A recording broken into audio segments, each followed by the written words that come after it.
अस्सलाम वालेकुम, मेरा नाम अरसलान खान है। आज की वीडियो की जो इंस्पिरेशन है वो एक छोटी सी लाइन है जिद्दू की, उसी से शुरू करता हूँ।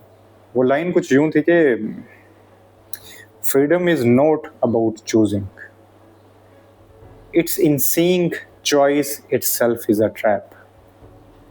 वो बोलता ये है कि हम तो इस चीज़ को ज़्यादा समझते हैं ना कि हम अपनी मर्ज़ी से चीज़ों को चूज़ कर सकें। जितने भी माशरती जो फ्रीडम के लिए लोग निकलते हैं उनके लिए तो ये होता है ना कि हमें आज़ादी हो कि हम चूज़ कर सकें, हम अपनी मर्ज़ी से जो है ना डिसाइड कर सकें जी। तो वो बोलता है कि असल आज़ादी ये है कि आप ये तक देख सको, जस्ट सी इट, कि वो जो आपको चॉइसेस भी हैं, आपका जो देखना भी है, आपका जो चूज़ करना भी है, वो भी एक ट्रैप है। तो अगर वो भी एक ट्रैप है तो असल आज़ादी क्या है? अब साइकोलॉजिकल टर्म्स में देखें तो जिस तरह साइकोलॉजिकल फ्रीडम जो एक लफ्ज़ यूज़ होता है उसमें तो कहा जाता है कि अगर आप अपने बारे में सेल्फ अवेयर हैं, आप फ्यूचर के बारे में ज़्यादा नहीं सोच रहे, आप अपने पास्ट से कहीं क्लिंग नहीं कर रहे, तो इसका मतलब है कि यू आर साइकोलॉजिकली फ्री। पर उस स्टेट तक कैसे पहुंचा जा सकता है? मैं वो आज की वीडियो के अंदर बेसिकली मेरा जो मकसद एक और भी है कि हम हमारे अंदर जो गिल्ट और स्पेशली वो लोग जो कहीं ना कहीं अपने आप को समझते हैं कि हम सोसाइटी में पीछे रह गए, शायद किसी पर्टिकुलर टाइम पे थोड़ा ज़्यादा दौड़ लेते, कुछ ज़्यादा कुछ हाथ पल्ला मार लेते तो शायद हम कहीं और होते, तो शायद उनके लिए कुछ थोड़ी सी राहत हो। तो मैं उन सबको एक चीज़ बता देना, आप जो मर्जी कर लेते तब भी कुछ नहीं था होना। हम हमेशा इसी गड़बड़ में रहते हैं। हमारी जो जो पूरी सोसाइटी है ना, इसका डिज़ाइन ही ऐसा है, इसके अंदर कभी किसी ने कोई चीज़ पाई नहीं है, इसको किसी ने आज तक अमर नहीं किया है। अब नेम वन पर्सन जिसके बारे में आप कह सको। अलेक्जेंडर द ग्रेट, आपको लगता है कि वो सिकंदर ने कोई तीर मार लिया था? अगर इतनी ही ये ज़बरदस्त चीज़ें होती तो बुद्ध क्या इसको लात मार के चले जाता? कतई नहीं, क्योंकि बुद्ध ने तो खैर ये जान लिया ना कि इसमें कुछ है नहीं। इवेंचुअली जो सब कुछ पा लेते हैं वो उनको भी एंड पे ये समझ आती है कि इसके अंदर कुछ था नहीं। चाहे आपको एंड पे वो सब कुछ मिले जो आप डिज़ायर कर रहे हो या ना मिले, अल्टीमेटली किसी को भी जो आप ढूंढने निकले होते हो वो नहीं मिल रहा होता। इसलिए जो चॉइसेस है, पॉइंट वही है, the choices itself is a trap. जो ऊपर बैठे होते हैं उनको लग रहा होता है कि शायद इससे ज़्यादा कहीं ऊपर चले जाएंगे तो मैं कुछ, एलन मस्क से ज़्यादा किसी के पास कोई दौलत है? 1 ट्रिलियन, कई मुल्कों की इतनी जो है ना वो टोटल जीडीपी, टोटल कैपिटा नहीं है जो वो अकेला लेके बैठा हुआ, और वो अपने इंटरव्यू में आके बोल रहा होता है कि जो है ना मेरे जैसे तो मुश्किल लाइफ ही किसी की नहीं हुई, मेरे जैसे तो दुख भरी, मैं तो किसी को चाहूँगा ही नहीं मेरे इस जगह पे आके वो करा। वो तब देन नेम समवन ना, तो फिर मुझे समझ आती है कि आज़ाद लोग कौन थे। ठीक है, मुझे इन लोगों के अंदर तो नहीं वो चीज़ नज़र आ रही। तो फिर वो जिनके बारे में कहा जाता है कि आज़ाद थे, वो मुझे फिर एक इंसान, इसी की जिस तरह मैं सिकंदर की बात कर रहा था, अलेक्जेंडर की बात कर रहा था, उसके ज़माने में एक मलंग कह लो। मेरी बहुत सारी वीडियोस हैं मैंने स्टोइसिज्म के ऊपर बनाई हुई हैं। तो बेसिकली एक स्टोइक थे, उनका नाम था डायग्नेस।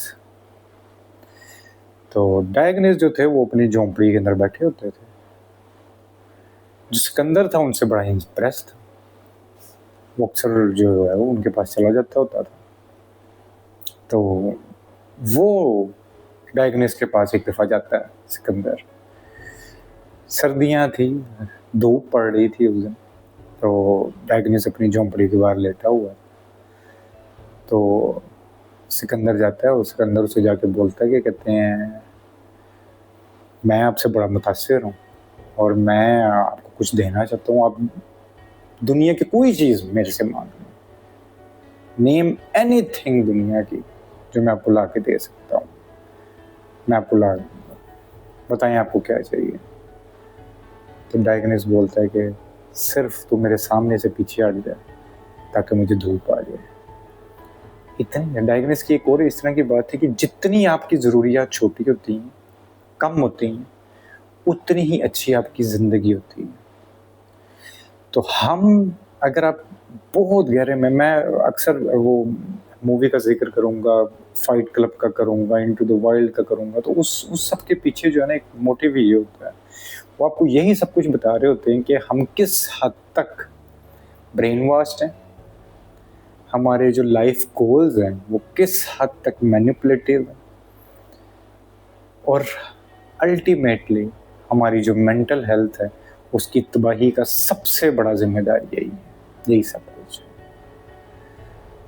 और मेरा ये टोटल इस सारी बातें करने का जो मकसद है वो भी सिर्फ इतना ही है कि वेदर डू एनीथिंग, आपको जो मर्जी कोई कहता रहे कि आप ये कर लेते, वो कर लेते, वो कर लेते, कुछ मिल जाएगा, नहीं आपको मिल सकता, क्योंकि यहाँ पे कुछ है ही नहीं है जो आप कभी राम कर सकते हो। तो इतनी फजूल दौड़ में भागने की जरूरत नहीं। हाँ, आई हैव माई नीड्स, मुझे इस स्टूपिड से खेल तमाशे में जो है अपने आप को सरवाइव भी करवाना है, बट उसको एक खेल तमाशा समझ के गुजार दो। मैं बात को ख़त्म भी इधर ही करूँगा कि जो सीरियसनेस है ना, बेसिकली वो ही सबसे बड़ी इलनेस है हमारी। हम चीज़ों को लेके जितना सीरियस होते चले जाते हैं ना, उससे हमें मिलता तो कुछ नहीं है, सिर्फ एक चीज़ कंप्रोमाइज़ हो रही होती है और वो होती है हमारी मेंटल हेल्थ। तो कोशिश करें कि अपनी मेंटल हेल्थ को कभी कंप्रोमाइज़ ना करें, और इस सारी जो आपके सामने जो खेल तमाशा लग रहा है इसको एक गेम की तरह लेके गुजारना शुरू करें, क्योंकि अब जितना इसके अंदर इन्वॉल्व होते जाएंगे और जितना इसको आप प्ले करते हैं, अगेन पा भी लेंगे ना, वो कोई पाना नहीं होगा। तो एक गेम की तरह इसको जी के चलते बनते हैं। हाँ, कोशिश करें कि इस सब के दौरान आपका, क्योंकि लोगों को समटाइम्स लगता है कि मैं बिल्कुल ही ऐसे कर रहा हूँ कि साधु बन जाओ आप या किसी दरबारों में जाके बैठ जाओ, नहीं, be a part of this thing. और जिस तरह कोई मूवी चल रही होती है उस तरह इसको बस देखते रहो और यू कैन एंजॉय इट। और मेरा के नज़दीक लाइफ का, हमारी का पर्पस भी यही है, जिस तरह मैं हमेशा बोलता हूँ, जस्ट अ ट्रिप, और इसको ट्रिप की तरह ही लेके जो सामने आ रहा है उस मंजर को देखते जाओ, उसको एंजॉय करते जाओ, लेट इट बी। सर पे सवार करने की ज़रूरत नहीं है। आज का इतने पैगाम थे, इंशाल्लाह फिर बात होती है। अल्लाह हाफिज़।